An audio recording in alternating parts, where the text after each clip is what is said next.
Okay, so I started the recording. I need to switch to the Power Apps class, so I can also send the reminder. I'll be back shortly. All right, great. I sent an email and I've also sent the link on WhatsApp, so you should see some people joining in soon. But All you right, can start once it's 10:05. sure, that's fine. All right, thank you so much. Thank you.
Hello.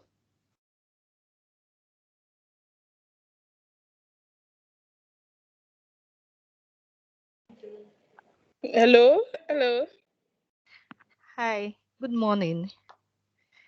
Morning. Great. I just wanted to be sure someone can hear me. Thanks for responding. You're All right. welcome. So we're just giving little time for others to join. Right now is 10:07. So probably we can give that grace of 3 minutes more. So once it's 10:10 a.m., we would start the training, and we try not to exceed the allotted time. Okay. Okay. So all right. Thank you. You're welcome.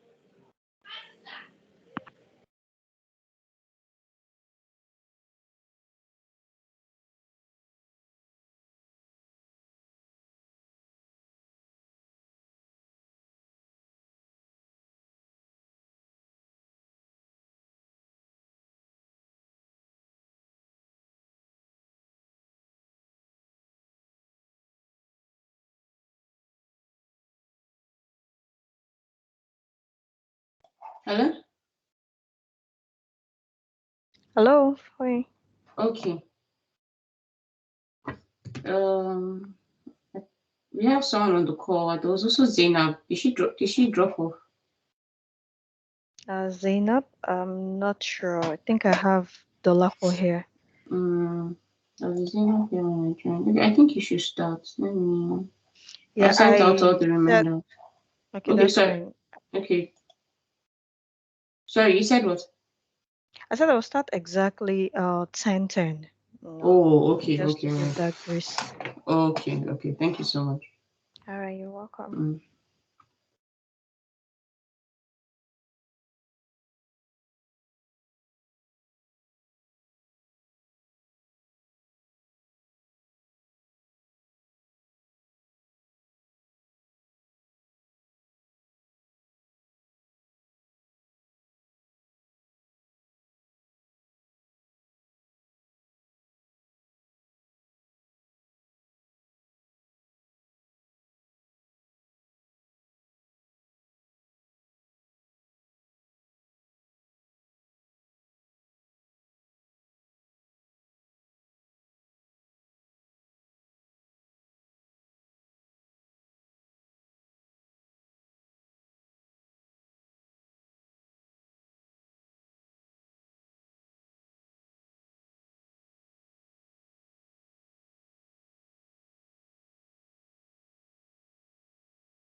All right, so good morning, everyone.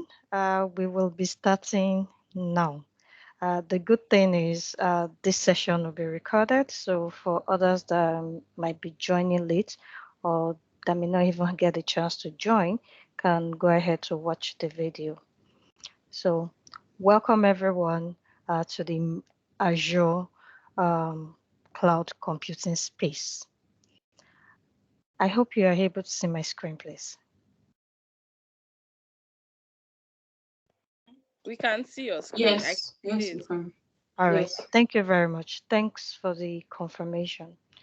So yeah, welcome textilers. I can see a number of people here on the call, so which is fine. That means we can kickstart. So welcome everyone once again. My name is Oluwatosin Anishere, and currently I work as a cloud infrastructure and Microsoft security consultant.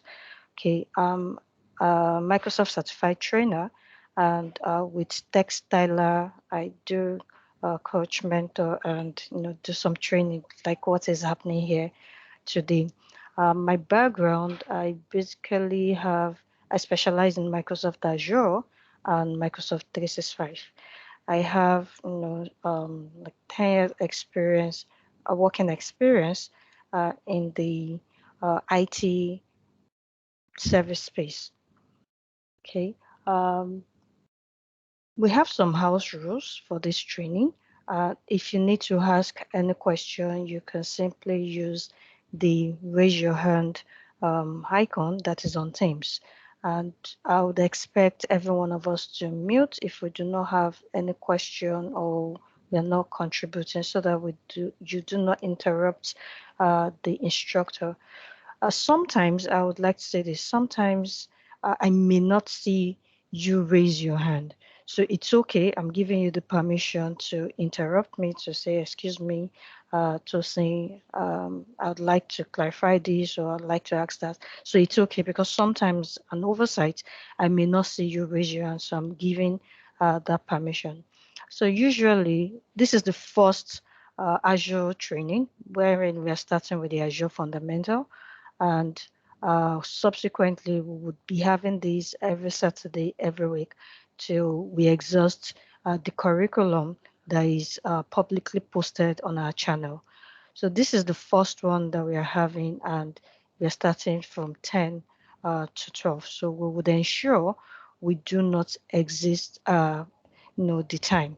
We will not go beyond the time. We'll keep in track for this. If there's any other thing we need to do and we did not finish, we can always, postpone it till our next meeting, because I'm aware that people have, plans and things to do today, especially being a weekend. So I'm letting us know that I would not take our time. So here we'll be starting with module 1. I don't know if some of you have had opportunity. Okay, someone is saying the audio is not loud enough, please. Okay, thanks for that.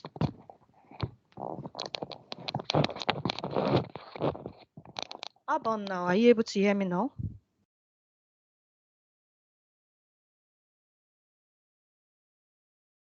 Please, is it audible now? Yes, I can hear you now. Okay, thank you, Patience. All right. Do you need me to go over it again, or it's fine? We can just move on. No, it's fine. You can catch up. All right, great. So we're just about to start, and today we'll be talking about the cloud concepts for the Microsoft Azure fundamentals. So this is day one, like I mentioned earlier, that this is our first training. So this is day one, and the outline for today is we're going to be learning about cloud models. We'd also learn the cloud benefit and consideration, as well as cloud services. I'm aware that my audience, some of us are, the aspiring cloud enthusiasts and all, and some of us also have this technical background and maybe some form of experience with the cloud computing. Either way, I would ensure I carry everyone along and start from the basics such that we all understand what we are doing here. So like I said, if you need to ask any question, please use the raise your hand icon, or you could, interrupt. I'm giving you that free will to do so because sometimes I may not see it. And you can also use the meeting chat to drop any question or probably contribution or clarification. So this is what we'll be learning today, and will not exit your time in this. So for the cloud models, we'll be looking at the definition of cloud computing. We are going to describe what these different cloud models are. We'll look at the public cloud, we'll look at private, hybrid, and we'll compare the difference between them under the cloud models. Now, when we say cloud computing, this is actually a buzzword. I'm sure a lot of us here would have heard of cloud computing, cloud computing, cloud computing.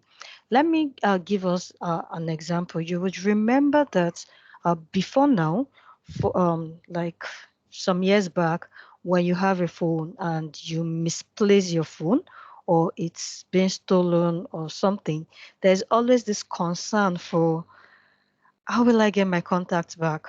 Or I'm going to lose some of my images. I'm going to lose some of my data. I'm going to lose some of my information. And that's usually the pain for people back then when they misplace their phones or their phones get stolen. But these days we have little or no worry, because we know that somehow if we misplace our phone or it's been stolen, we can always get all the information we have on this phone back into the new phone that we just got. Now that concept, you could relate it to cloud computing. So in essence, I'm letting us know that the cloud computing is delivery of computing services over the internet.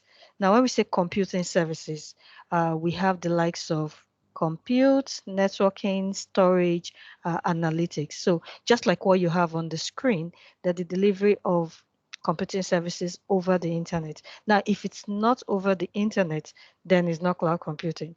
So usually I put it in a layman English to say cloud computing is anything you can think of, that is being hosted over the internet, and you can equally access it over the internet. Now, if you're not accessing such things over the internet, then it's not a cloud computing concept. So when we say compute, we would look at this in the course of our training, but then we are just likening it to how much processing your computer can do over the cloud. You have the likes of virtual machines, you have the likes of no availability set, and so on and so forth, which we'll be doing a deep dive as we go on in our training. So we have networking too, where we'll look at the different networking services. We have storage, where we'll be looking at some of the different storage as well, the disk storage, the file storage, object storage, and so on and so forth. I'm just letting us know that in essence, the cloud computing is the hosting of all of these computing services. We call them computing services. So in essence, you can provision computing resources and use that by accessing it over the internet. So beside what's on the screen, you have the likes of your data, just like I said, anything you can think of that is being hosted over the internet, and you can equally access it over the internet. That's what we refer to as cloud computing. Okay, so I think I did not mention analytics. We'll see all of that in the course of our training. And when you think of analytics, is you're talking about monitoring, tracking metrics of data. So it's really that about analytics, and all of this is cloud computing. If there's anything you should take home today, is to remember that the cloud computing is anything that you can think of, anything at all that has been hosted over the internet and you can equally access over the internet. So we have different models for cloud computing. What do I mean? So we have these as deployment models. Okay, so we have 3 deployment model, which is usually the public cloud, the private cloud, the hybrid cloud. So we'll be looking at these deployment models one after the other. So for public cloud, so just like you have on the screen, these are usually owned by cloud service providers. And these cloud service providers, we have those 3 giants that most of us know them. You have the Microsoft, you have Google, you have Amazon AWS. So these are 3 giants in the space of cloud computing. Of course, we have more than that. We have IBM, we have Salesforce, we have Oracle, so many of them like that, but I just limited it to the 3 giants that we can familiarize ourselves with. And this public cloud, what does it do? It's basically offering public internet, and it's available to anyone that wants to use or purchase them. So this public cloud is usually the common way for deploying this cloud computing, like I mentioned initially. So it's usually the cloud service providers, or you can call them hosting providers, that makes it available to the public. They make it available to anyone. So they offer services. So it's just like saying you have like a supermarket concept wherein you walk into the mart, you push your trolley and pick whatever you want. So this likening to that, you have the public cloud wherein you can subscribe to this service depending on your any of your hosting provider, then pick any services that you need to use. So on the screen here, it says it provides resources and services to multiple organizations and users, which means it takes us away from the traditional on-premises deployment. You would remember that before now, organizations used to have their space wherein they build their physical infrastructure. They go ahead to buy racks, servers, routers, put all of these things together, manage them, and it serves the organization. Now, the cloud computing in this instance, you don't necessarily have to buy all of this thing like physically. Okay, all you have to do is subscribe to any of these hosting providers, and you get the services you need to use. But one thing is important: you would always access this service over the internet. That's cloud computing. We'll still be doing the comparison and also know, the differences with other ones. But then why is it that people use cloud computing, or why is it that organizations use cloud computing?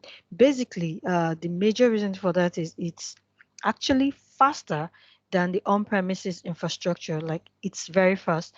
Because for the on-premises you have to plan, like calculate your capital expenditure, which we are still going to be talking about in today's training, wherein you prepare for your upfront costs. You have to buy all of this physical equipment. You have to put that in place. And for whether it's an upcoming business or is a large business, they have to invest in such.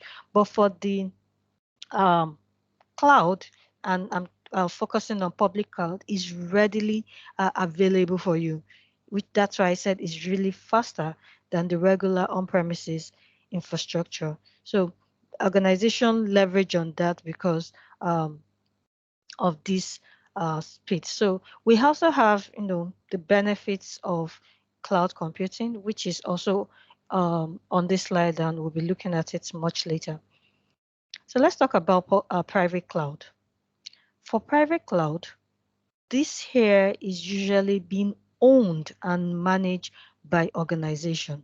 So for private cloud, what happened is the computing resources this time is exclusively used by the users in a specific organization. Now, this particular cloud can be in the physical location of the organization, or it can even be hosted by a service provider. But the main thing here is owned by an organization. So let's assume we have an organization called Textilers. That's an organization on its own. Now, if they are going to be hosting a private cloud, what it means is whatever computing resources that they spin off is readily available for just users within the textile space. Now, people from another organization would not be able to enjoy this benefit or make use of it.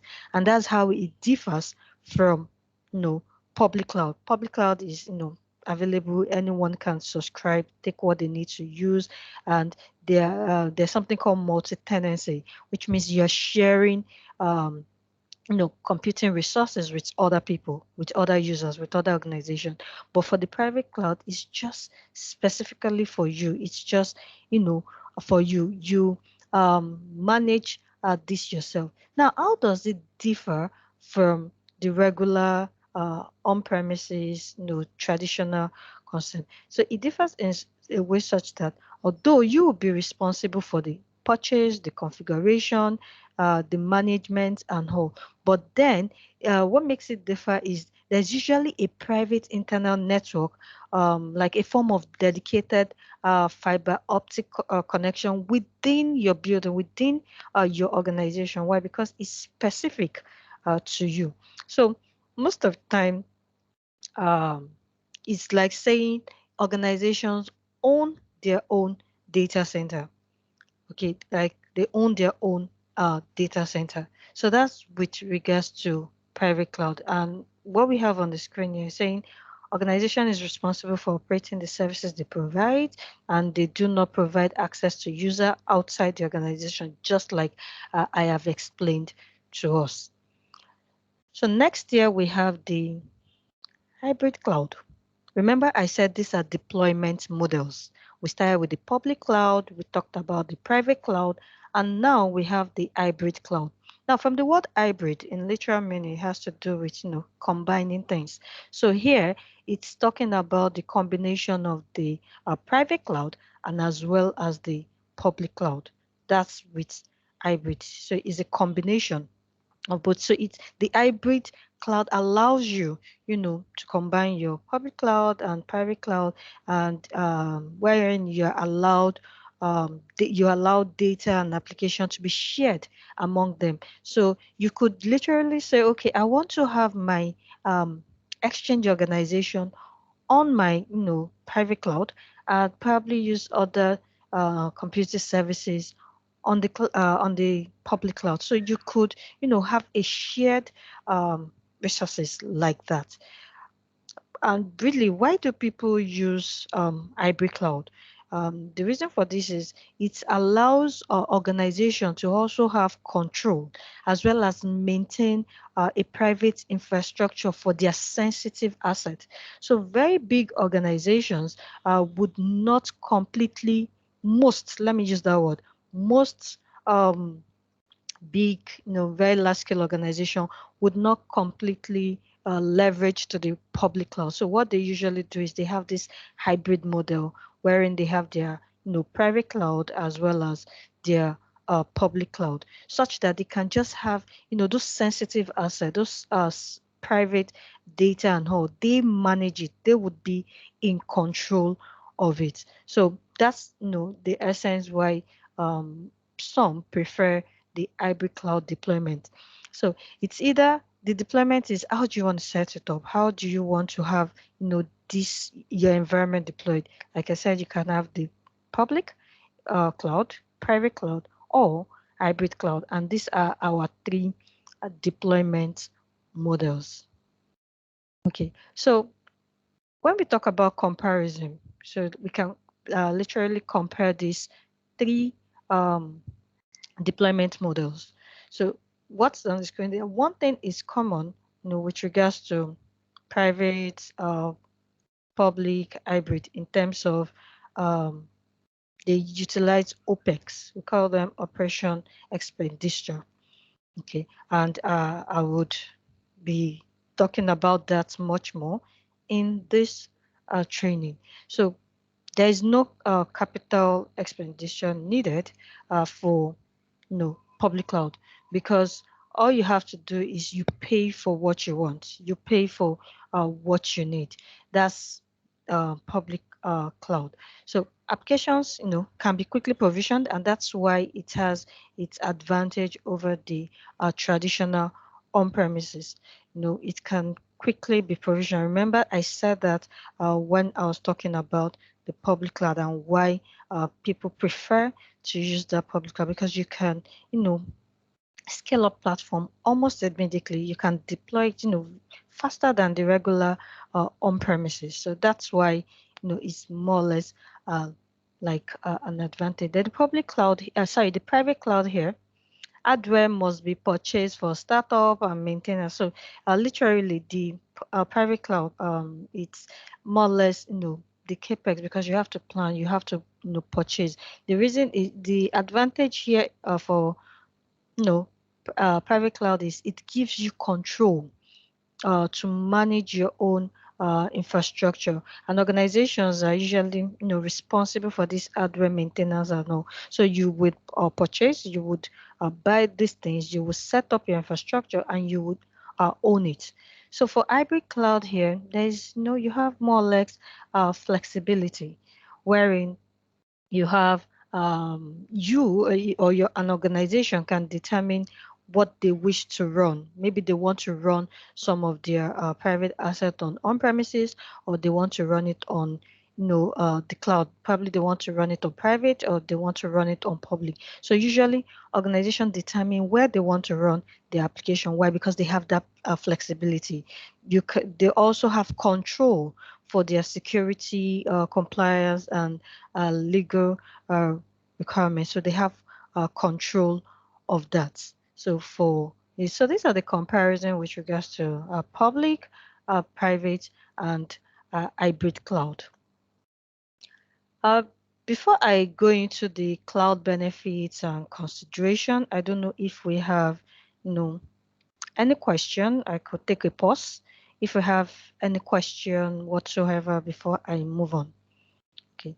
So far so good. We've been able to understand what cloud computing is.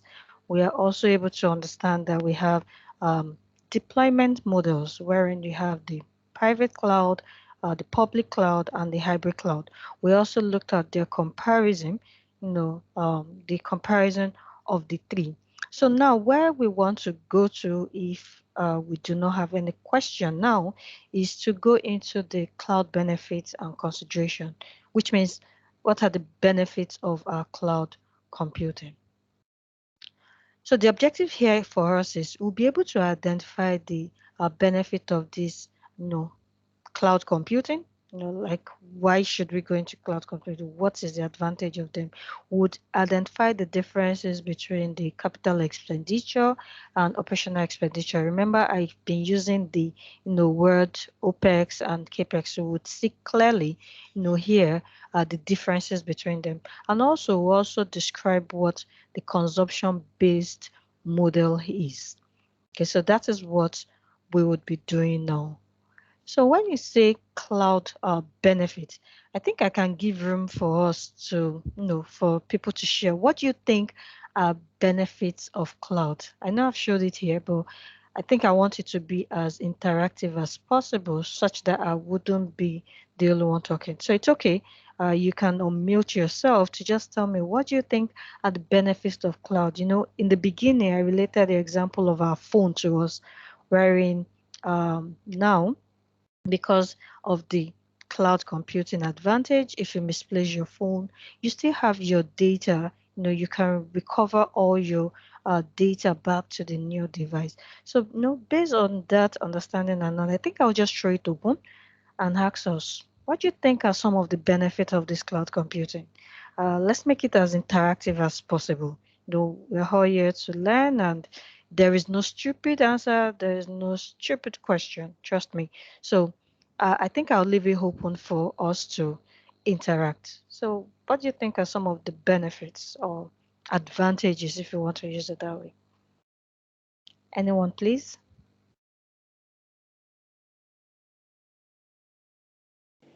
Sorry, I want to ask a question. Please go ahead.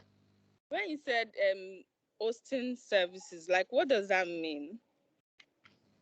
All right, great. Thank you, Dolapo.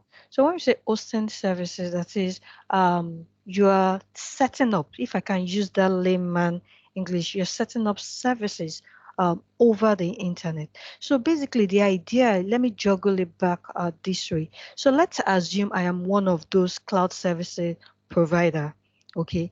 And so what I would do is I would have all these different computing services. I would have purchased them, very big, very massive. Then I kind of rent it out to people. So someone like Dolapo can come to me and say, Tosi, I want to make use of your storage space.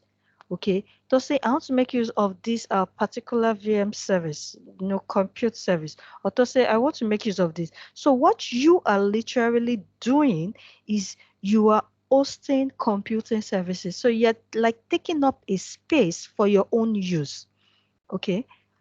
I don't know if you're getting me. The traditional model is you will go out there, you will go and buy server, you will set up a server room. You will have, depending on how big your organization is developed, or you could set up, a server room somewhere, such that your staff, you have IT staffs that would manage, these things for you.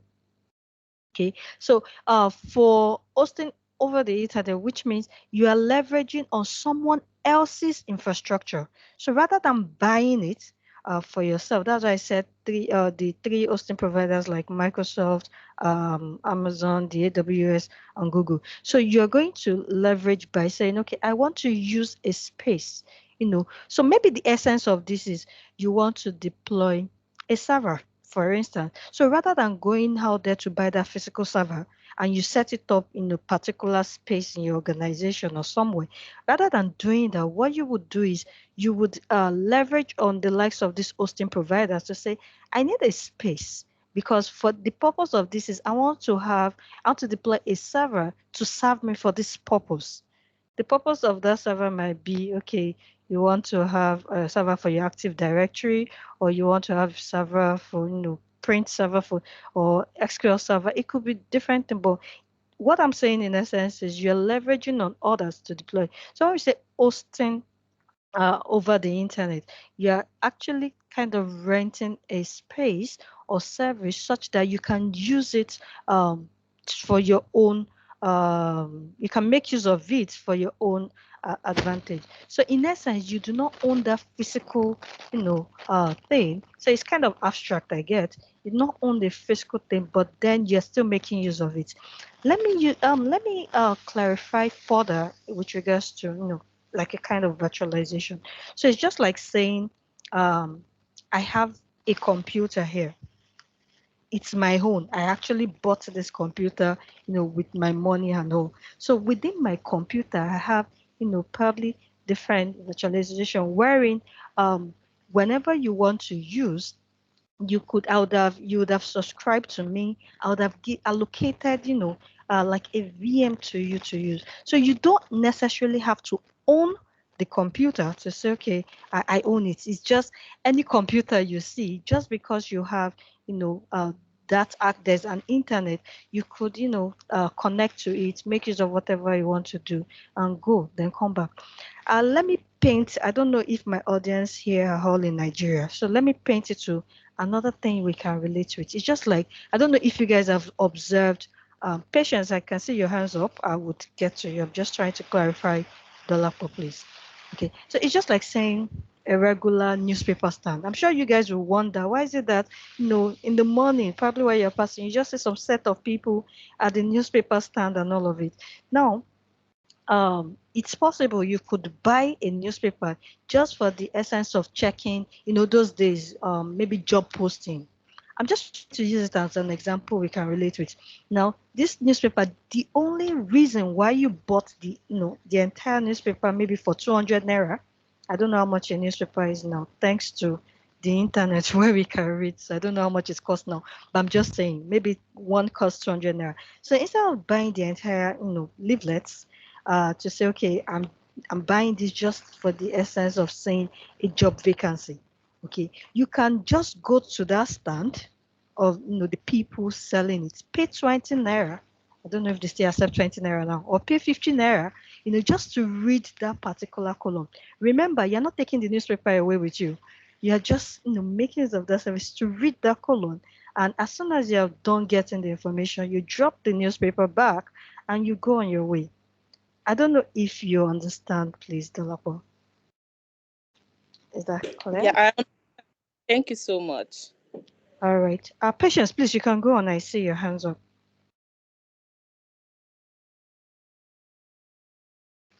Okay, so I think I understand the concept of public cloud, and you gave examples of three giants, which is the Microsoft, AWS, and the last one. Can we also have Nothing. That's AWS, Google, and Microsoft. But I don't understand how this private cloud works. Can you give examples as well? Okay, great. For private cloud, permit me to go back to this slide so that, for the benefit of those that are just joining, to also say that. So for this private cloud, basically it's owned by an organization. So sometimes people liken, permit me to say that people liken the private cloud to on-premises data center. So which means your organization for private cloud, they would be the one to do the purchase. They purchase all of these infrastructure, the server, they set up their data center, depending on how big the organization is, whether it's small, you see that maybe they have some kind of server room, if it's just a small, medium scale. If it's, an enterprise organization, they would have their own data center set up. I don't know if you understand what data center is. It's just, a space or a farm where you have all of these computing resources, network together to serve a particular purpose. In that place you will have generator, you will have, racks and all of those stuff. So that's like a data center. So in essence, a private organization will own, they'll be the one to set it up, they'll be the one to have it. So it's likening to on-premises. The only thing that makes it, private cloud is the fact that it's not available to anybody. It's just available to your organization. So let's relate it back to that newspaper stand. The newspaper stand, if you get that, so it means you would be the one to, let's say, get all your information. You start from the scratch. You will get your own stuff. You would write the content. You just start from the scratch and build it up. But the purpose is just to serve your organization and no other person. The users in your organization. That's why I use Textilers. So Textilers is an organization. They decide they build their on-premises infrastructure, which means they have their own data center. Okay. Now, once they own it, whatever they do there, whatever is done there, is just for Textilers. Now, no other organization from outside can leverage to say, okay, we want to make use of, unlike public, that is available to all. Remember, is for public, is like you're renting. Thank God we are all females here. I know wedding gown. Is either you buy it and you own it, like it's my wedding gown. So you can decide tomorrow to say, okay, this wedding gown I've used it for the purpose, in which it serves, and I want to turn it into a smaller dress that would serve the purpose of dinner.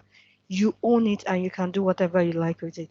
But for those that will be renting, remember, you own it for that particular period you're renting it for. At the end of the day, you will take it back. And when you take it back, someone else can come for it. But for private cloud, so what I'm clarifying is you set it up, you own it, it's for you. You are in control of whatever will be done. For public cloud, you have shared responsibility, if I can put it that way. You do not own it. You are only owning the service you are taking up, not the entire infrastructure. You cannot wake up tomorrow and say, Microsoft, please, the server I'm using, could you please ship it down to Nigeria? It's not for you. It's for Microsoft. You're only renting, in the meantime. So that's like a distinct difference between the private and public. I don't know if that clarifies it for you, please, Patience. Yes, it does. Thank you. All right, I see Foyin's hands up. I don't know if you want to Yes, I contribute. just want to say just like one or two lines to explain the private cloud with a literal example. So I used to work for Sterling Bank, and we have our banking application, for example. There are a lot of rules and laws that does not allow us to host customers' data in a public cloud like Azure. So what we do is like Tosin has explained, we have our data center, which is just a big room with a lot of computers in it and AC to keep the place cool. And we have all the data, the application itself, everything is stored on those machines there.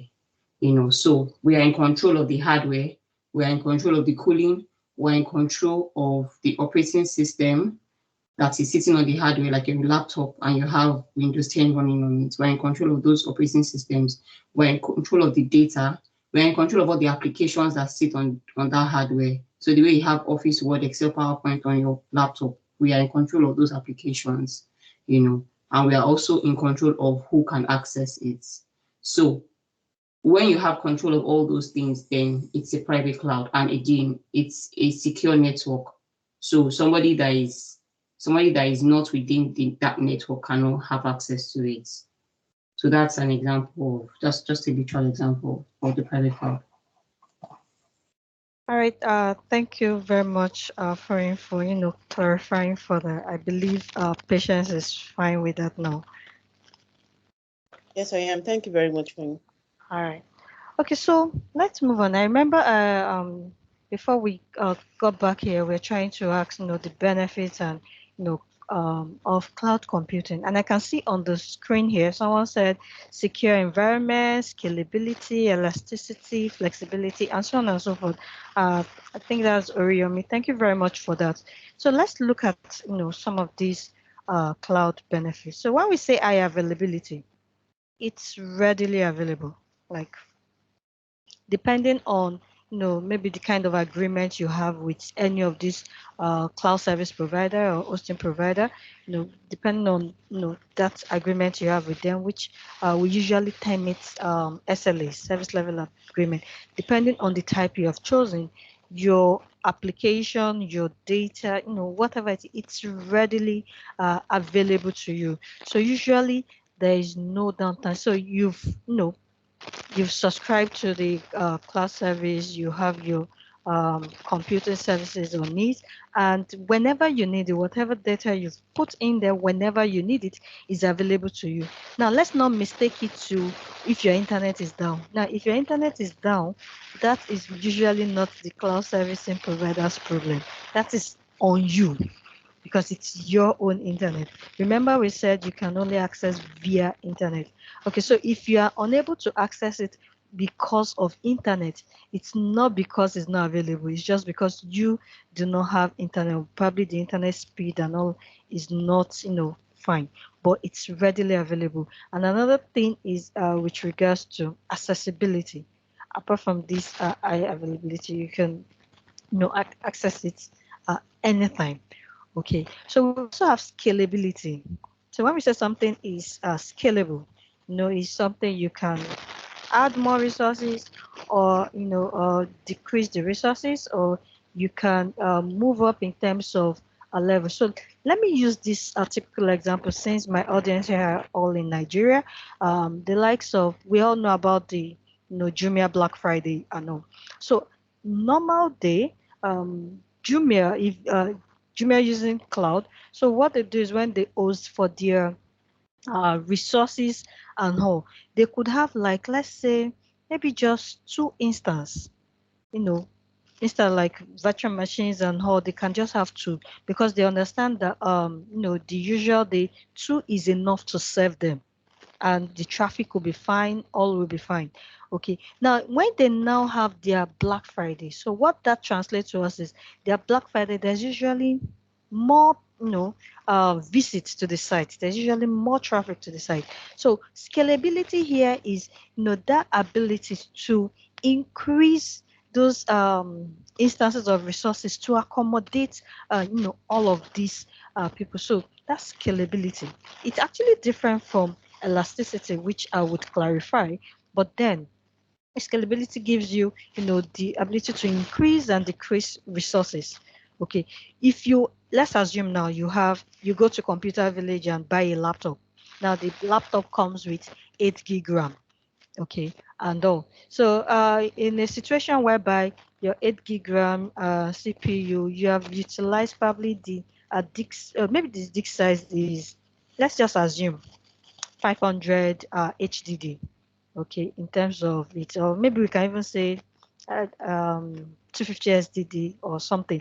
But what I'm trying to say, you have it predefined. You take it home, you use it. Probably we've now used it for like 6 months based on the things you do on it. Let's forget that you're saving anything in the cloud. Let's just assume you're saving everything on your laptop. Okay, so it gets to a level whereby the disk of your laptop will almost get filled up. So ideally, what you would do is what you would think of is maybe have an additional buying of hard disk drive to complement it so that there's more space. Or you think of, okay, let me increase my RAM because the processing is usually very slow. Let me increase it from 8 gig RAM, to 16 gig RAM, all of that. But you get that, ready go scalability with cloud, where you don't have to start, planning necessarily, let me go and get. You can increase, immediately. You can increase immediately. Although we have 2 ways in which we scale up. We call it vertical scaling and horizontal scaling. Okay, I'm sorry I'm going in depth. I'm just trying to let us, understand this. Now for vertical scaling, so usually it's like you having additional CPU, additional RAM, just like I've used the laptop concept. And we have horizontal scaling, wherein you increase instances, adding, additional computing services to the configuration. Like I was using the Jumia example there. Once it's Black Friday, there is traffic. A lot of people want to buy discounted goods. A lot of people want to buy, all those stuff. So because of that, there's more traffic. And to accommodate everyone, they could, just scale. They could do the scaling. So we have global reach. Global reach in the sense that cloud computing is actually I wouldn't say emerging technology because it is here already. Thanks to COVID, there was this joke. I don't know if it's a joke, like a questionnaire. I saw that what made you aware of cloud computing and all. Is it your CTO? Is it your CDO? Or is it COVID-19? So thanks to COVID-19 is making everyone go into this digital transformation and all, and cloud computing is actually one of those digital transformation. So I'm just trying to use what is happening to relate to us. So there's a global reach. It's available. It's everywhere. You can. It's not something new that is not common. It's trending. Yes, let me use that word. It's a trending, technology. So there's a global reach, for this. So when you use it, you can other people, can relate with it. We also have agility. Now, when we talk about agility, just from that word, the literal meaning, it means configuring something as quickly as possible. So one can deploy and configure quickly, depending on how your application requirement change. You remember those days, probably organization are using a particular server, and the server they're using is server, let's say 2003. I'm just saying, or 2008. Let me even come up a bit. And now these days, there's like the latest of Server 2019, Server 2018. So what it means for those organizations is they have to go and purchase a Server 2019 to meet probably the demand of what they need it for. But with cloud computing benefit, it's something that is readily available, and you can quickly, deploy, or you can quickly configure based on this requirement change. We have disaster recovery. And when we think of disaster recovery, we are actually talking about backup. So when you say disaster recovery, one thing that should come to our mind, quickly is backup. So there's this advantage, or there's this, benefit wherein you can have data replicated, in instance. So there's something called geo redundancy. Let me just quickly chip in that there. Now for geo redundancy, what happens is these hosting providers or this cloud service provider, they have their data center in different locations, different regions, which they can readily copy all of these back, and that's why they have the benefit of high availability.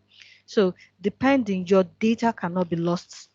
It cannot be lost. No, it's readily available. You may be thinking of, oh, what if tomorrow where I have my data, probably the data center is being blown up, or maybe there's a natural disaster and all. It's still available because it's been backed up in another location, and it can be made available to you, so you cannot lose your data. However, some organizations who do not want that, probably based on their GDPR, like a specific policy that is governing their country, they could say, okay, please do not replicate our data to different region. We just want to have it in this same region, but our data as space. No, they're just lost. Please, I'm sorry, I'm going too much into details. We will still learn about that probably in the subsequent weeks of our training.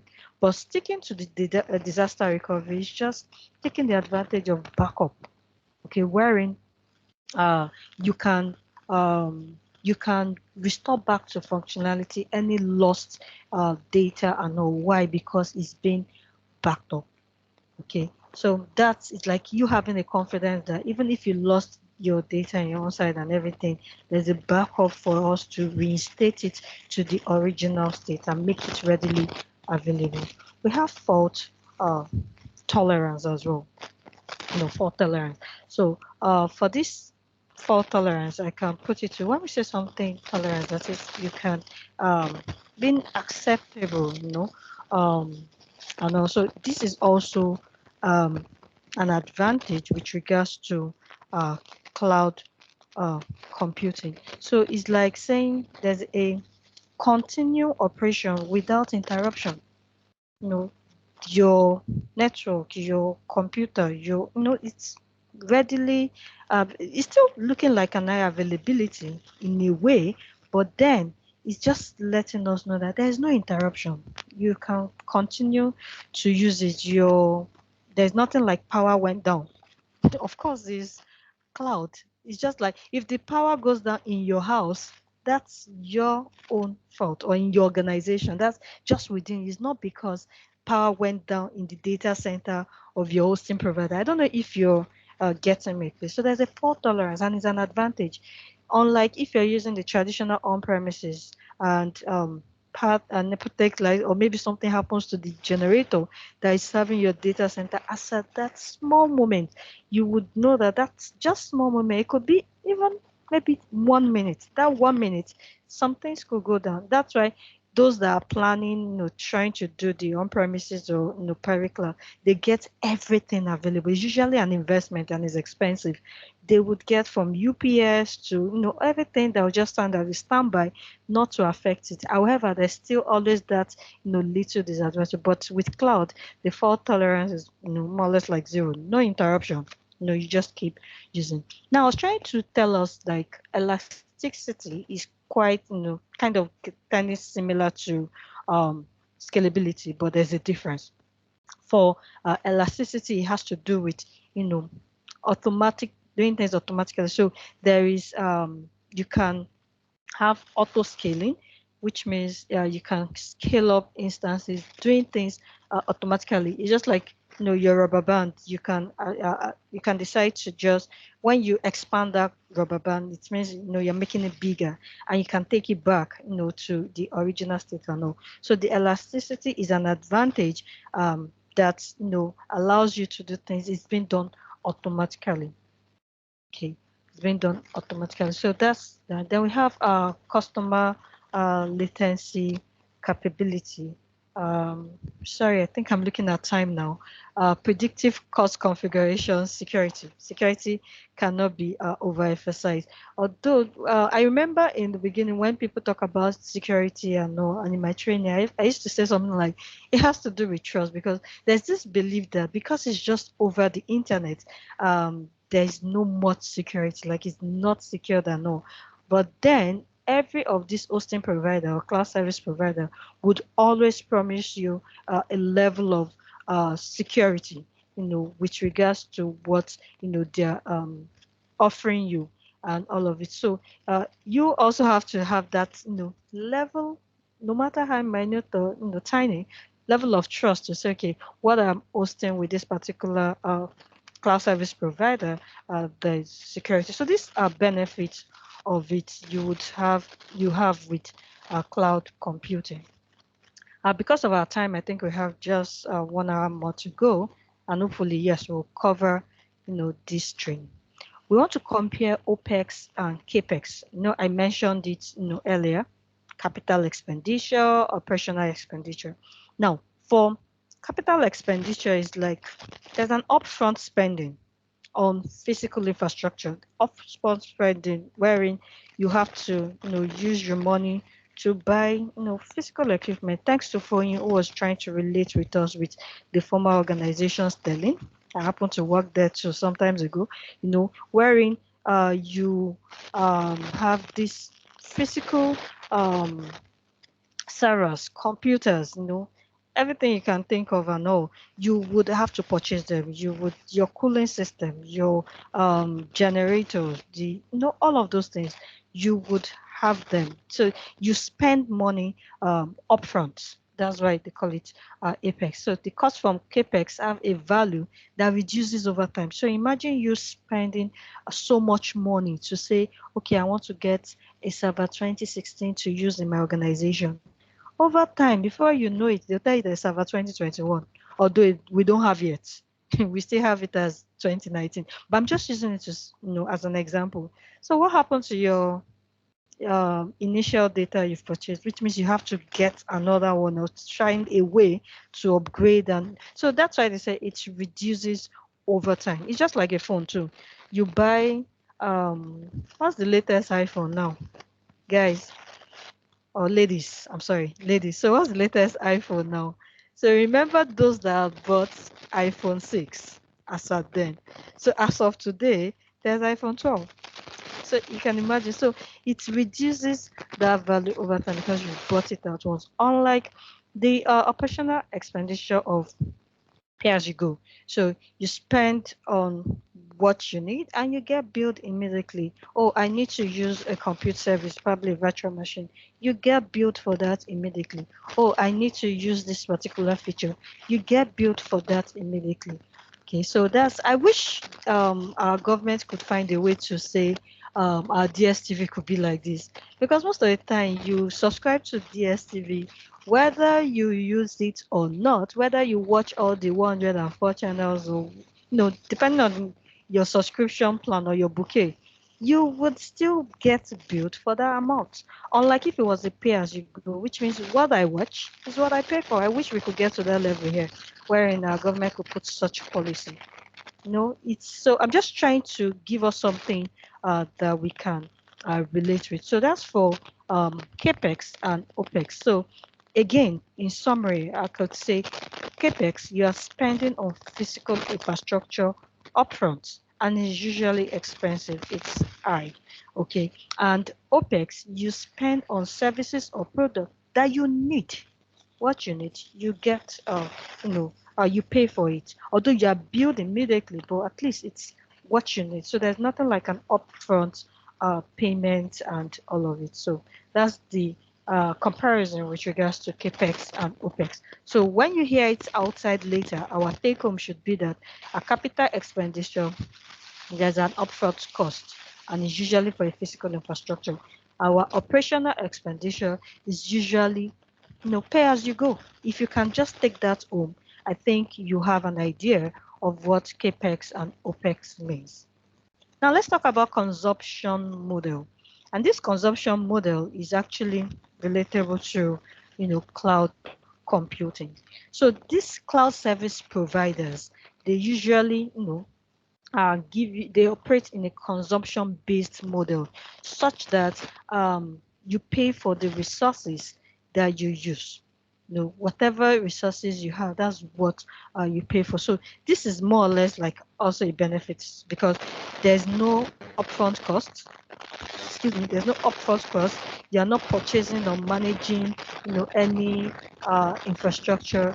You're not if you want to get additional services, like you want to use extra, you pay for just that thing that you want to use. And the advantage is so good that if you say, okay, let's say for instance you needed, as at that moment, what you need is 5 virtual machines.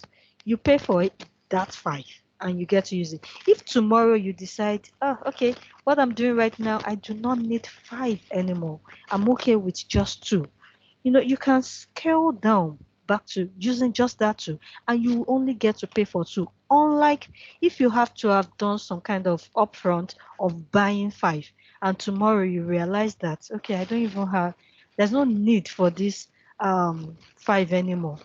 You understand? I wish shoes were like that. Please don't mind me. I have flair for shoes. I'm more of a shoe person than clothes, and I wish there could be something like this, such that the shoe I need to wear, I pay for it, return it, and if I need to get another one, I use, because I realized that some shoes I got at the point in time before I wear them again, I'll be like, okay. So for instance, all those kind of dinner shoes, they're usually very fancy and sophisticated with heels and all. I look at it and I'm like, which dinner am I going to again? I basically go to office, which makes me just go on trainers or maybe loafers. Those are like every day. But the dinner, I don't know, maybe my next dinner is by August. That's a long time. But because I have bought it, I have it there. So imagine in a situation whereby I can always just do rentage. I need it, I buy. I don't need it again, and I forget about it and all. Just saying. So bring us. So that's with regards to consumption-based model. Any question, please, before we move on to cloud services? Any question, textilers? Patience, I don't know if this raise hand is the one of the previous or you're just raising your hand afresh. It is the previous one. Oh, okay, great. So you could help us lower the hand, please. Thank you.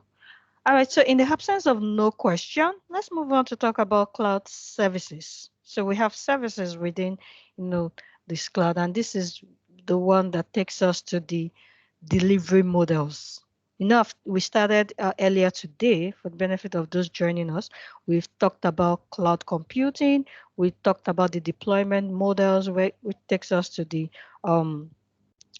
public cloud, private cloud, hybrid cloud. Now we want to talk about services, cloud services. So which we refer to them as delivery models. Okay, these cloud services are actually delivery model. We'll look at the infrastructure as a service. We'll look at the platform as a service. We'll look at software as a service. Okay, and of course we'll identify a service type based on scales. We'll describe shared responsibility for this model, and we'll describe serverless computing. Okay, so I see a question here. What is the right term to use, scale out or scale up? So remember I said that we have something.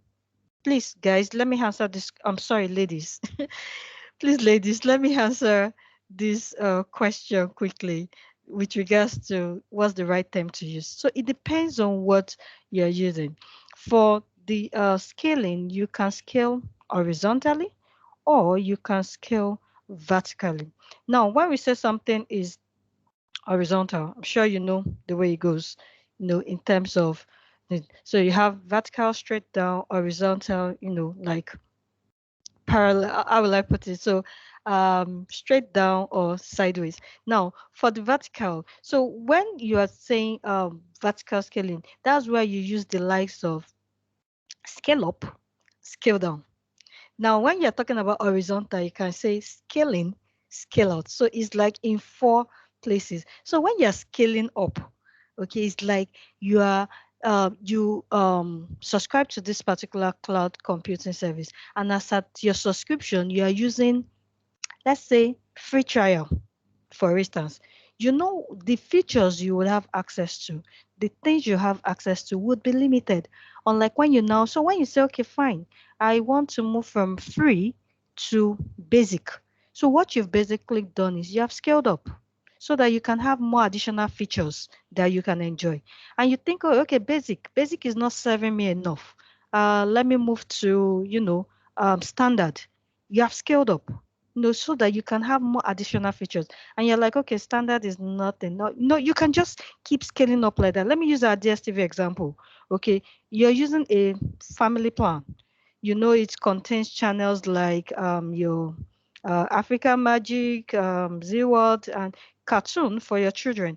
And you're looking at it like, okay, I kind of like Formula One, or I love ESPN, and this particular family plan is not giving me such. You can scale up. So what it means is you are increasing, your bouquet. So that's scale up. And at every point in time, you just think like this premium that I'm on, so that I can have access to, Super Sport 9, or, this. I'm barely at home to watch and enjoy it. All my, people are not in Nigeria. It's just me. I leave home in the morning, I get back and I barely watch it. You can scale down. So it's vertical. You can go up, down, in terms of increasing.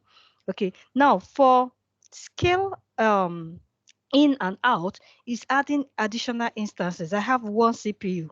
It's not enough for me. I can scale out to say, okay, let's have it from 1 to 2. So it's like adding instances. So you can increase it or decrease it back. And that's why I said it gives you that. So those terminologies that you put on the chat, Oriyomi, they're all correct, but it depends on the context in which you're using them. So you can scale up, scale down.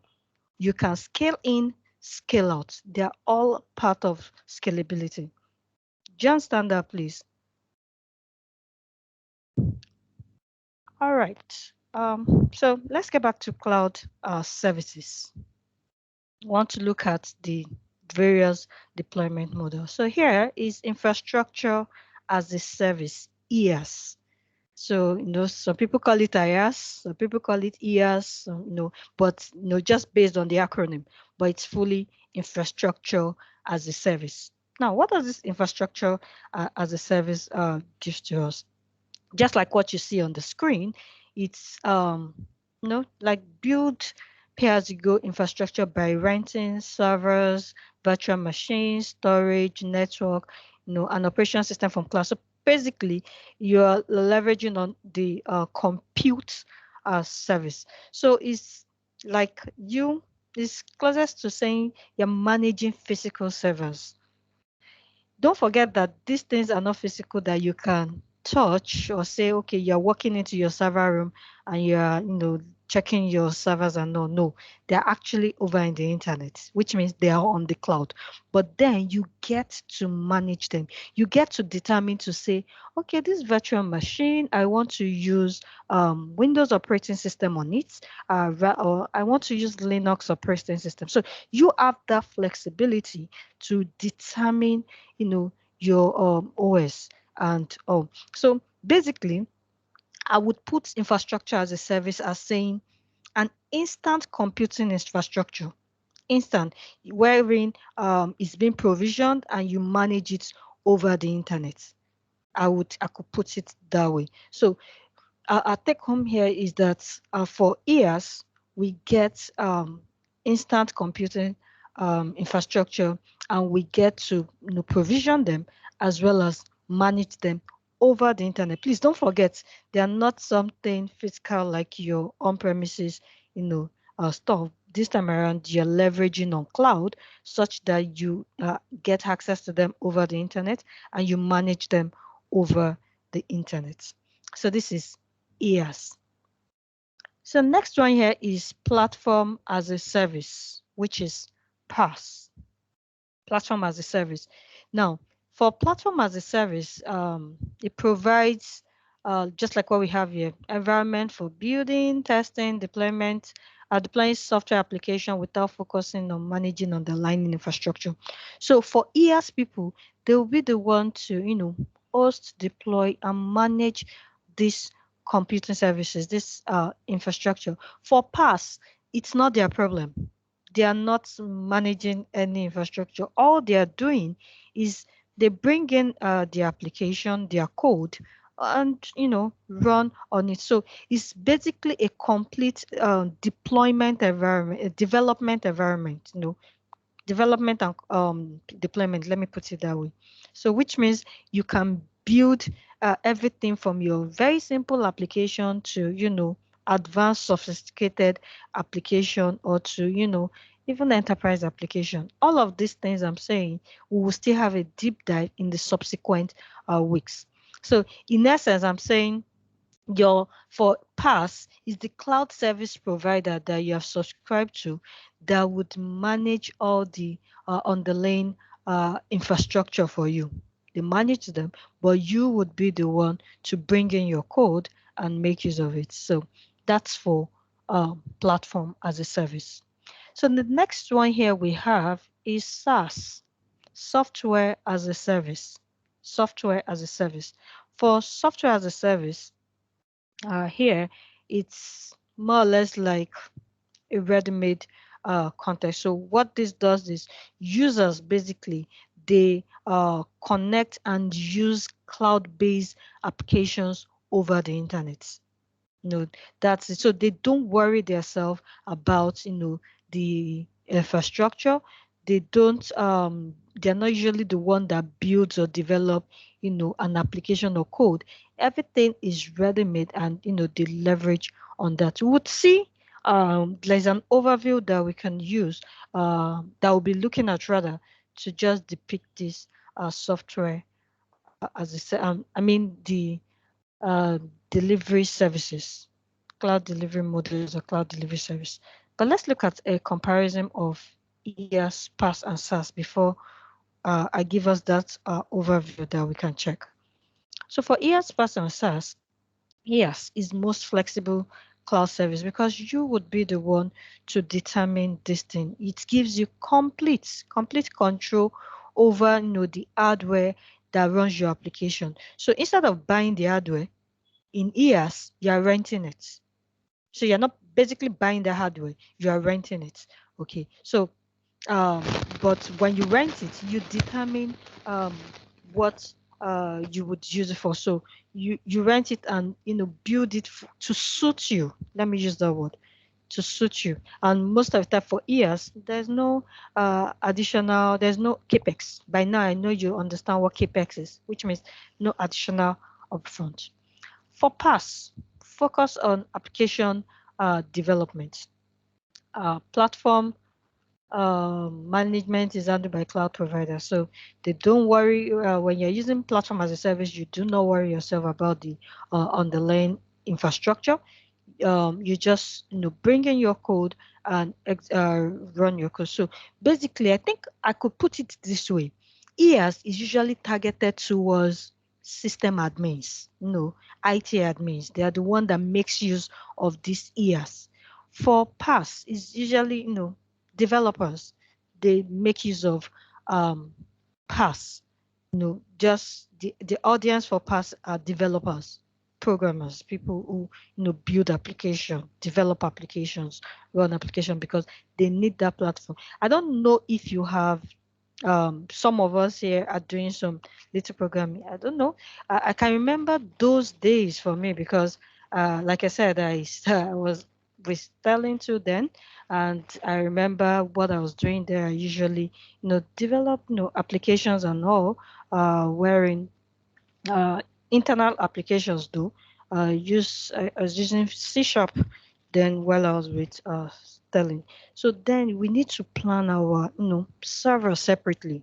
You need to we'll be the one to host it. You worry about those things before you can even run your application. But these days, you're not worrying about your server. You're not worrying about all those. It's being managed by the hosting provider. All you're doing is you're bringing in your code and you're running your code, to execute it to give you your desired result. So that's why the target audience for PaaS are developers. Now, for software as a service, they are usually for end users, readily made, readily available.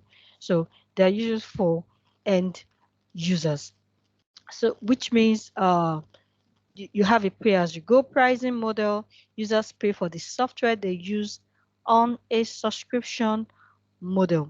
So that's for SaaS. It's just so an example of SaaS is like our M365. Microsoft 365 is a perfect example of SaaS because you are not worried about, okay, how is this exchange, or how is this power app, or you're not worried about that. It's just readily available for you to make use of. So most of the time these SaaS are usually productivity tool targeted towards end users to enable them have some kind of productivity. So here, of course, all these three, one thing is common about the three of them: EAS, PaaS, and SaaS.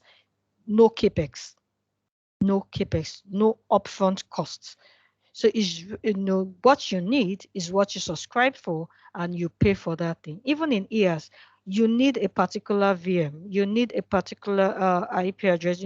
You pay for just that thing and you use it. The only thing you have in EAS, the thing you have in EAS is flexible. You would be the one to say, I want it this way, I want it that way, based on how you want it. Then PaaS.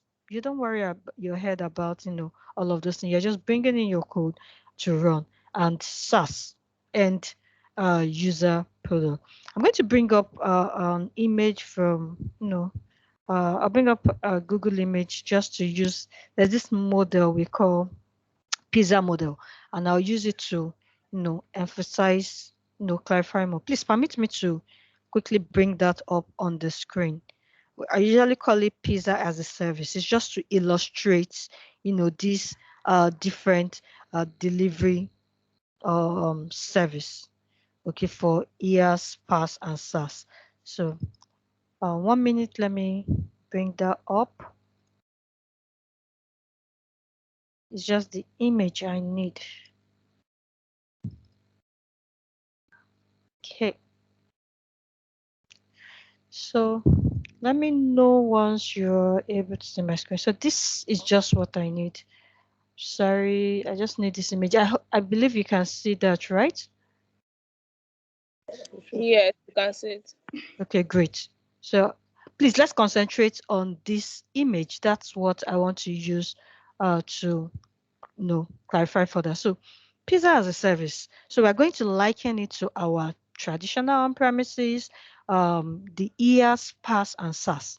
Now for their traditional on-premises, which I said you can liken to private cloud, which is just for your organization, you would be the one to, get all of these things. So the traditional on-premises in terms of pizza as a service model, you will go and get all your ingredients, all the things you need, starting from your cheese to your toppings to tomato sauce, pizza dough, fire. You would get everything. You have to make it available. So in this traditional model, there's the Capex, upfront costs. You would spend money to get all of these things. If at the end of the day you didn't finish the cheese, that's not that's to you.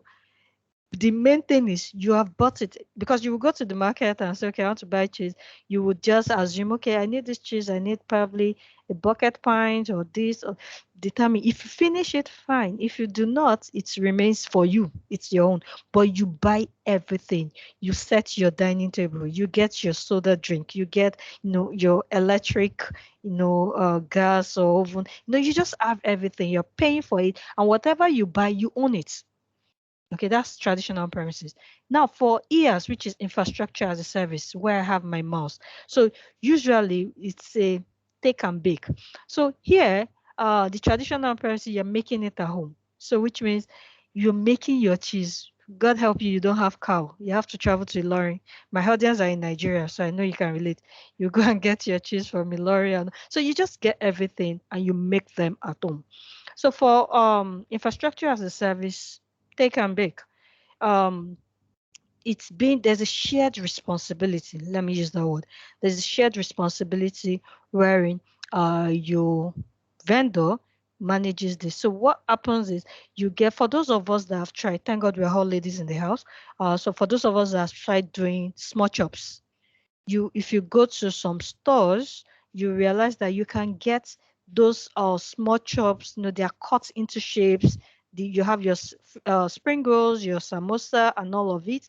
Then all you have to do is get it. Then you take it home to go fry.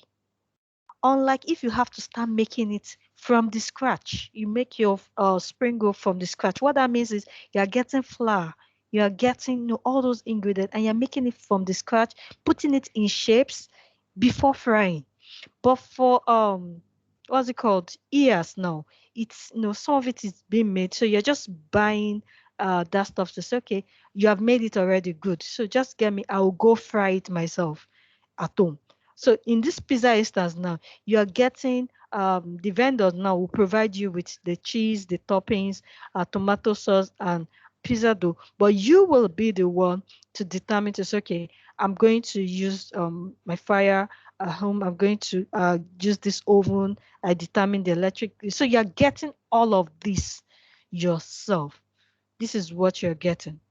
This one is managed by the vendor. Now for platform as a service, remember I said it's targeted towards developer, wherein you are not worried about, any underlying infrastructure. You're just going ahead to bring your code. So in this instance, it's more or less like pizza deliveries. You have the likes of Domino Pizza, you have the likes of Debonias, and there's even this new one I came across early this year. No, it was early this year. Yeah, early this year. Dodo Pizza. For some of you that might be staying around Yaba, it's really delicious. Permit me to just put that out there. Okay, so for the pizza, you are doing a delivery. So what it means is, um, they deliver this already made pizza to you, but you would be the one to determine to say, okay, this is my dining table area where I'm going to set this pizza that is being delivered, and I consume. Okay, so it's like that. While software as a service, remember I said the target was end users. Everything is ready made and available to you. So in here we could liken it to dining out. So you are not worried about setting up your table. You are not worried about cleaning the table afterwards. All you have to do is you go out there, you make this order, you consume, and you leave. Okay, in the pizza as a service model. So now let's take it to what we have here on our slide. Okay, 1 minute. In terms of shared responsibility. So if you can still, picture that pizza as a service model, don't forget that it's an illustration. Okay, now let's bring it down to this shared responsibility of IaaS, PaaS, and SaaS. Here, for your on-premises, which is private cloud, there is a Capex, capital expenditure, where you have an upfront cost. Okay, you buy all this physical infrastructure and you manage them, right from storage to networking to compute to virtual machines, operating system, runtime application, down to your data access. You are in charge. Now, it is private cloud because it is just serving your organization. So most of the time you are the one. Although some organization leverage on third service provider to help them host, but at the end of the day, they are still the one managing it. Okay, they still own it and it's not available to the public.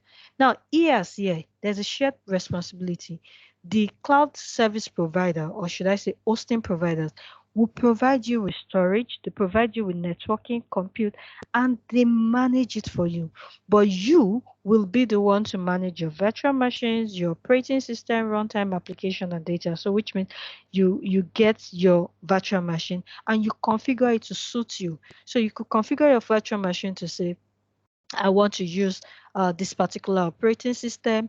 I want to have this configuration on my virtual machine.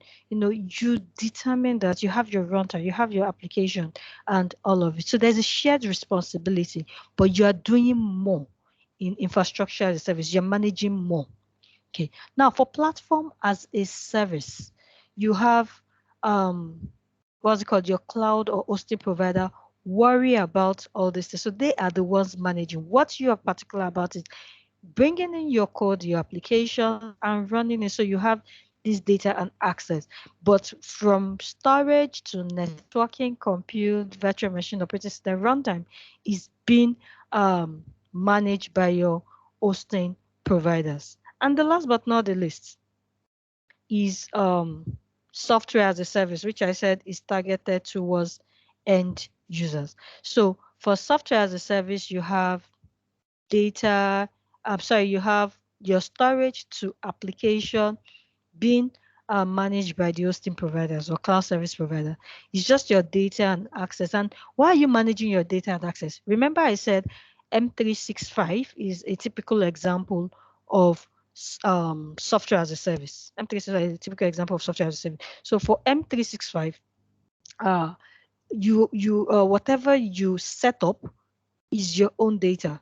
Okay, that's why you are managing the data yourself. What you're putting on it, you utilize those services to suit you. So what you come up with your data, you manage it. But that's why it's still an end user product. And these are the shared responsibility with regards to how's it called, the delivery services or cloud services. Okay, I don't know if we have any question before we move on. Don't worry, we are tending towards the end of this training. Tending towards the end of the training.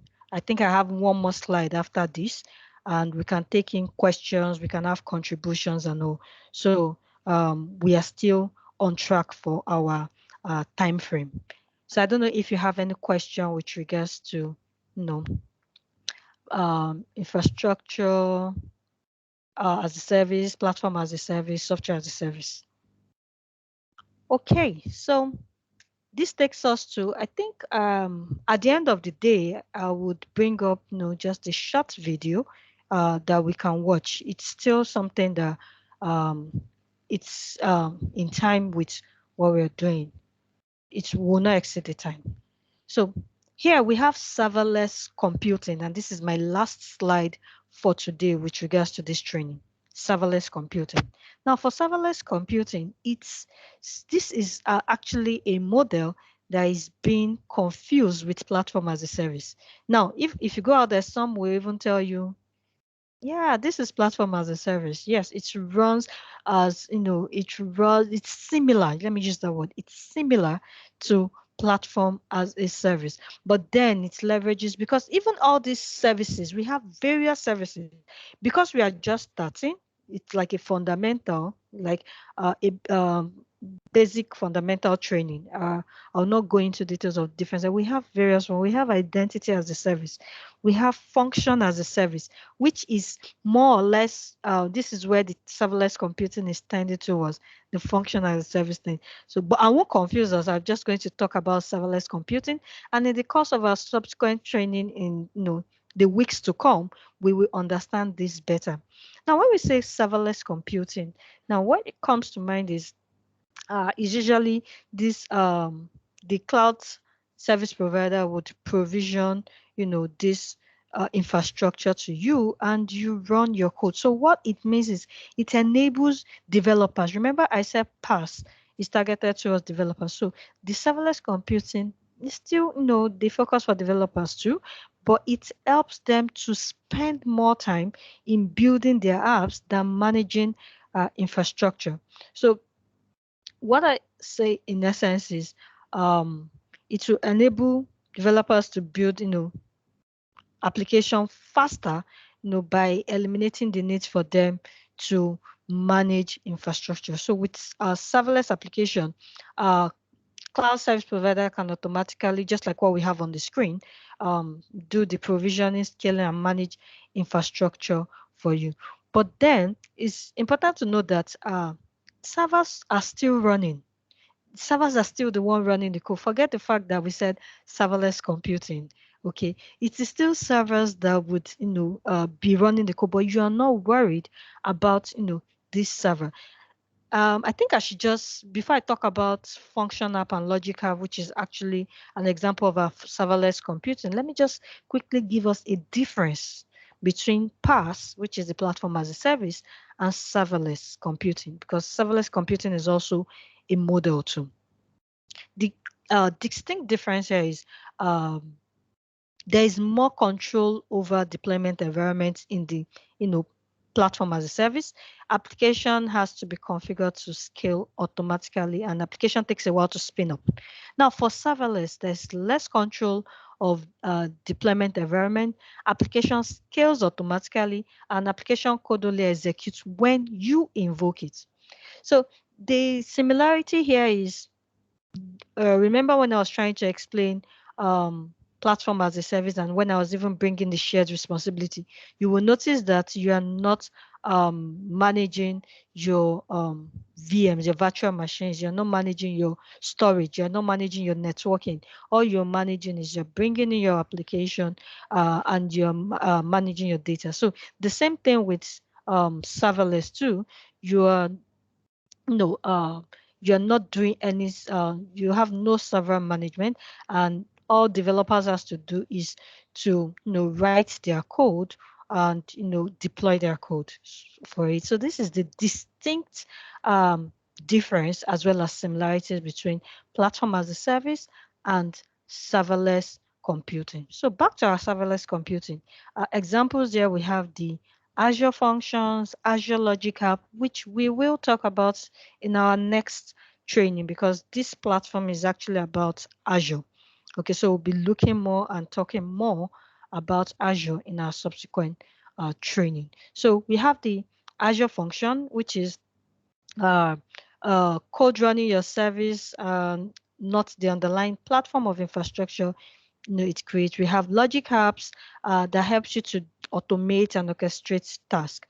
I'm not going to go deep dive into function apps, Azure Functions, or Azure Logic Apps, because we are still going to see that in our subsequent training. So this takes me to the end of today's training. We will take question and answer. So in the meantime, I'm going to bring up a video Okay, and I'd like us to just enjoy the video. Then it's just to summarize what we've learned today. We'll take question and answer and we'll close for today. But while I'm trying to get the video, I don't know if there's anyone that has any question, please. Any question, any contribution, anything whatsoever, while I use that to bring up the video for us to watch.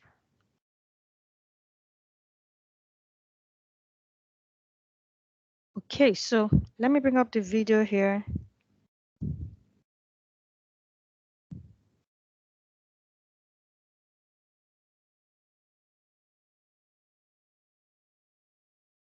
The video is actually about cloud computing basics, and it's just for, I think, 5 minutes or thereabouts. So it's very short, and I believe you won't get bored. So it's just summarize that which you have learned today, and it will clarify more those EAS, PAS, and SAS. Okay, so please let me know once you're able to see my screen, please.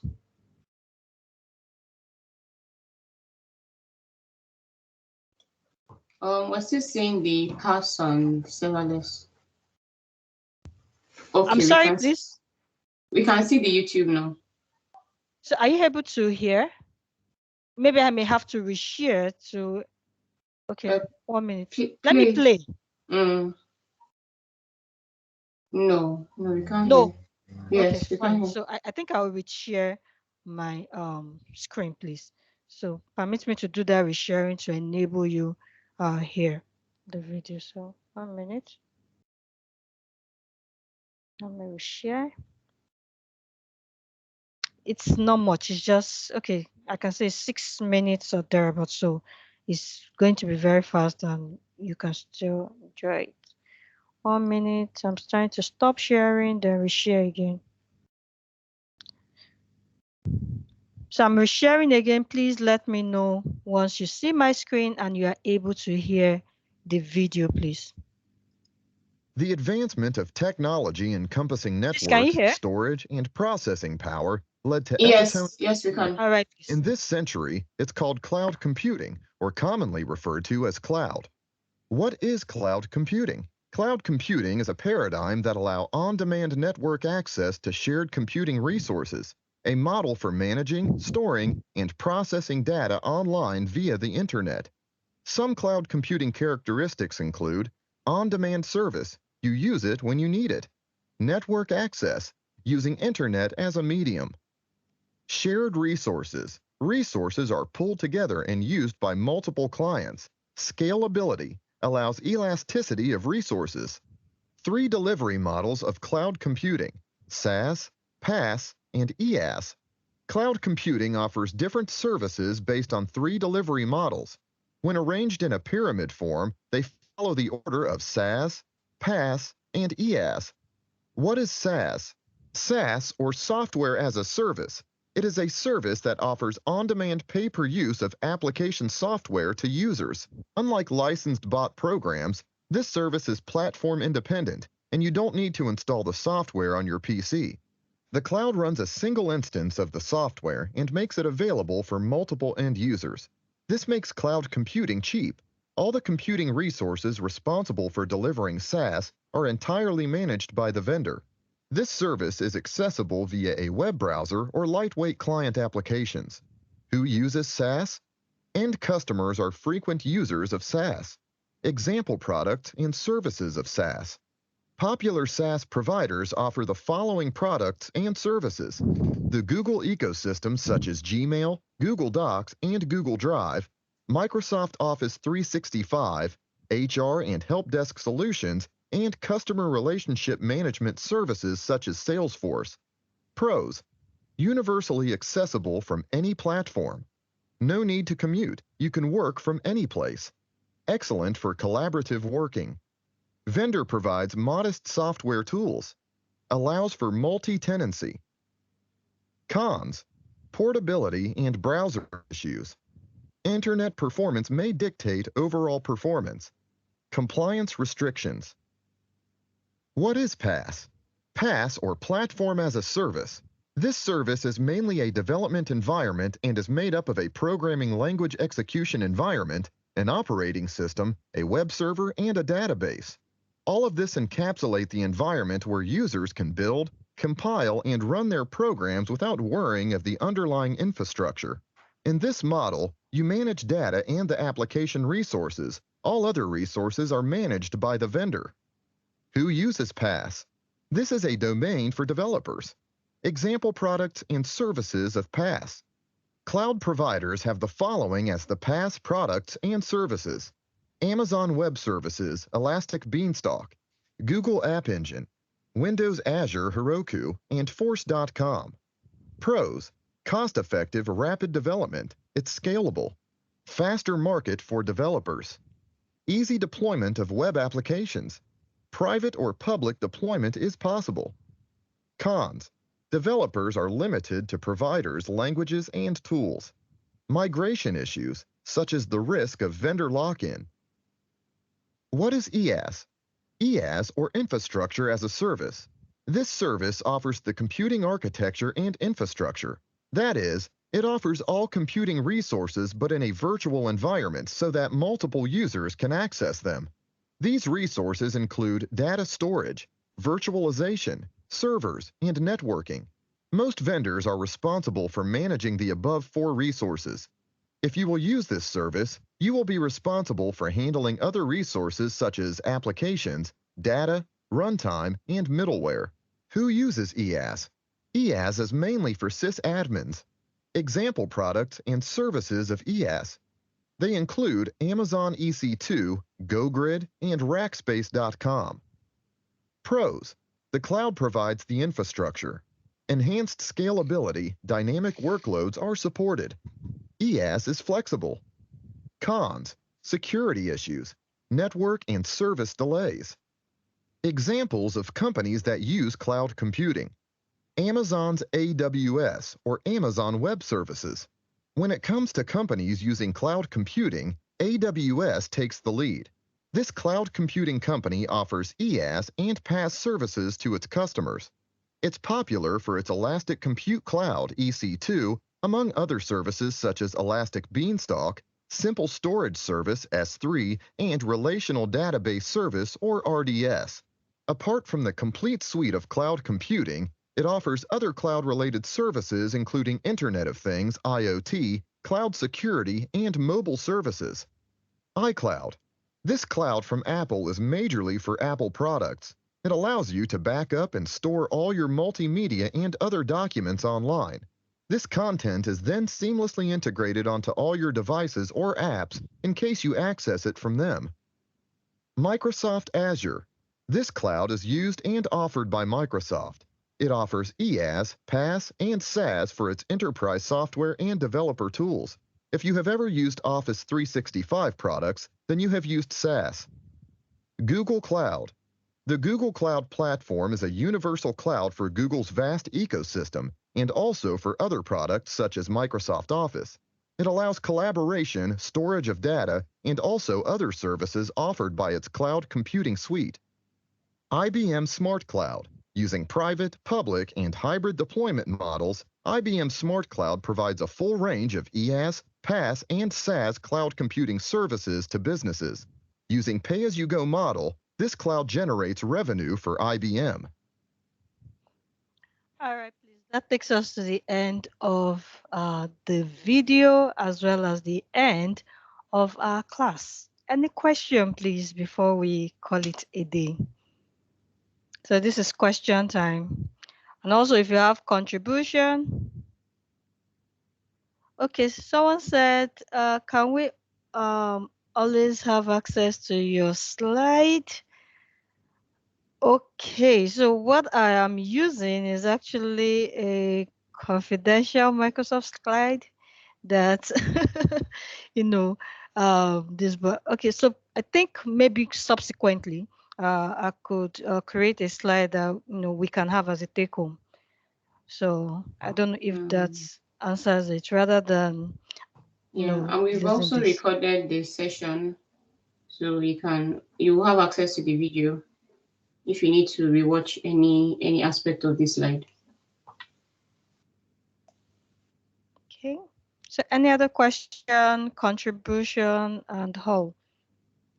So we're going to be having, like some kind of review and all, but then I'll put it in a platform, that's our meeting channel, our Teams channel, such that you can go, take these questions and all, just to see like, okay, my 2 hours with Tosin, am I able to relate with it? That do I even understand, everything she's said so far? Can I do have a take home for it? So it's for you and also for us to say that, okay, you're following and we're actually building you up to that place you are aspiring to be. So I'm going to put that link or form in our Teams channel so you can check by before our next meeting. Any question? If you don't have question, I could ask you. Questions. So any question, please? Or you want me to ask you, just a general question before we call it a day?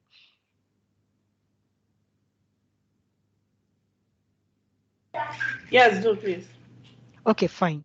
Okay, so let me see if I can get a question here. I think it's part of the question I might even want to give to you. All right, so let's do this. Let me get Word document. So basically what you're saying is you understand what we're able to do today, and for that reason, you do not have any question for now. So let me do this. Let me paste this question and let's see.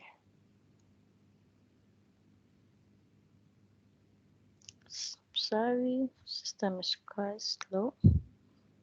So I want to put the question hub so that you're able to read it and answer. Sorry, please. Let me read. I just want to put it there so that you can follow, then I'll equally read it out too.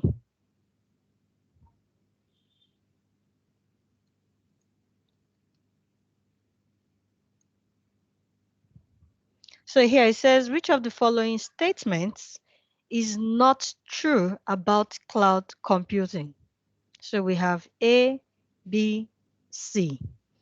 A, cloud computing resources are usually limited to specific geographic regions. EAS, PaaS, and SaaS are examples of cloud computing service models. EAS, PaaS, and SaaS are common cloud computing service models and are respectively infrastructure as a service, platform as a service, and software as a service. So which is your answer? A. A is not true. Do we all agree?